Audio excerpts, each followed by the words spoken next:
Na to is a Telo Me. So meron siyang program na kaya mag-follow ng Telo. Ang kaganda kasi sa Telo is napakatibay talaga. Kasi ilang years na tong Telo na to. Pero solid na solid pa rin.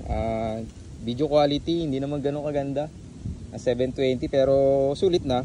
As in pang first time mag-drone ka. So imagine mo ganyan kalaki.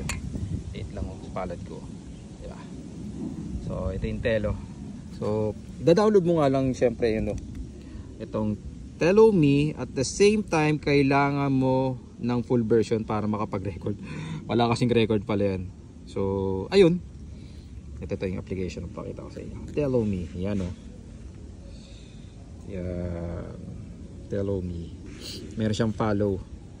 Tsaka face recognition. Tapos susundan ka na niya. So yun lang. Alright. So astig no.